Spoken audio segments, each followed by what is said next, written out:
নমস্কার আমার প্রিয় বন্ধুরা, ওয়েলকাম টু মৈত্রীস ব্লগ। আজকে আমি তোমাদের কাছে নিয়ে এসেছি অতি সহজে সিমুই পায়েস। এই অতি সহজে সিমুই পায়েস কিভাবে আমি তৈরি করছি ভিডিওটা কিন্তু প্রথম থেকে শেষ অবধি দেখতে থাকবে। ভিডিওটা ভালো লাগলে নিশ্চয়ই তোমরা একটা সাবস্ক্রাইব আর কমেন্টে আমাকে জানাবে। যারা এখনো সাবস্ক্রাইব করেনি তাদেরকে আমি করতে অনুরোধ জানাচ্ছি, আর যারা করেছে তাদেরকে আমি অশেষ ধন্যবাদ জানাচ্ছি। শুরু করছি আজকের রেসিপি অতি সহজে সিমুই পায়েস। এখানে দেখো এক প্যাকেট সিমুই আছে, কিন্তু এক প্যাকেট দরকার হবে না, এখান থেকে পুরো হাফ পোর্শন নিয়ে নেব। এর সঙ্গে আমার লাগবে কাজু কিশমিশ, কিশমিশ আছে, কাজু আছে, আলমন্ড আছে, চিনি তো থাকবে, মিষ্টি, ঘি। আগে প্রথমে আমি এখানে কাজু কিশমিশটাকে 1 চামচ ঘি দিয়ে ভেজে নেব।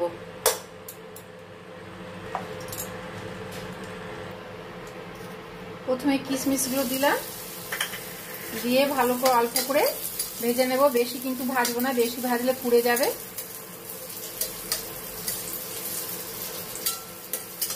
জাস্ট একটু ফ্রাই করে নিচ্ছি, হয়ে গেছে।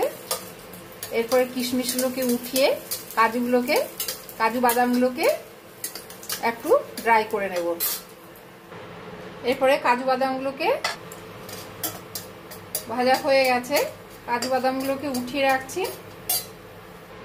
আবার 1 চামচ ঘি দিয়ে দেব। এই ঘি দেওয়ার পরে এখানে এই যে সিমুইগুলো অল্প করে জাস্ট একটু রোস্ট করে নেব। বেশি কিন্তু ভাজবো না, বেশি ভাজলে পুড়ে যাবে, তাই একটু নাড়াচাড়া করে উলট পালট করে নাড়াচাড়া করে নিচ্ছি।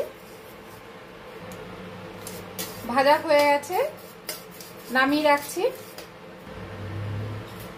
এরপরে দুধ দিয়ে দিচ্ছি। এখানে 500 গ্রাম দুধ আছে, এই 500 গ্রাম দুধ আমি ঢেলে দিচ্ছি। দুধটা একটু বেশ গরম হয়ে যাবে, পাওয়ারটা কিন্তু আমি একটু বাড়িয়ে দিলাম। দুধটা গরম হয়ে ফুটে উঠলে এখানে দুটো এলাচ আছে, দুটো এলাচ দিয়ে দিলাম একটু ভেঙে দিয়ে। এরপরে একটা তেজপাতা দিয়ে দিচ্ছি, তেজপাতাটাকে একটু ভেঙে দিচ্ছি, দিয়ে দুধটা কিন্তু ফুটে উঠেছে। এই সময় আমি এই যে মিষ্টি বা চিনিটা দিয়ে দিচ্ছি। এখানে চিনি আছে, এই চিনিটা দিয়ে দিচ্ছি। চিনিটাকে মেল্ট করার জন্য বারবার করে কিন্তু নাড়তে হচ্ছে।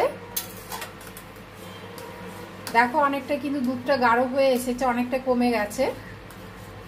এই সময় এখন এখানে সিমুইটা দিয়ে দিচ্ছি। সিমুইটা দিয়ে এভাবে একটু ফুটিয়ে নেব সিমুই। এখানে কিশমিশগুলো দিয়ে দিচ্ছি। কড়াটা কিন্তু খুব সহজ, কাজুগুলো দিয়ে দিলাম।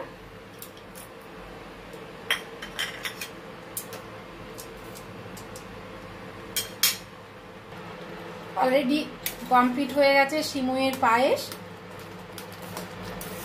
এরপরে একটা সার্ভিং বোলে ঢেলে রাখছি। কমপ্লিট হয়ে ভিডিওটা কেমন লেগেছে তোমাদের কাছে? ভালো লাগলে নিশ্চয়ই তোমরা কমেন্টে জানাবে। এছাড়াও একটা সাবস্ক্রাইব করতে ভুলবে না। পাশে যে বেল আইকন আছে বা বেল বাটন আছে সেটা প্রেস করলে তোমরা আমার অন্যান্য রেসিপিগুলো দেখতে পেয়ে যাবে। আজকে এই পর্যন্ত, পরের রেসিপি নিয়ে আবার তোমাদের কাছে ফিরে আসবো। তোমরা ভালো থেকো, সুস্থ থেকো, বাই।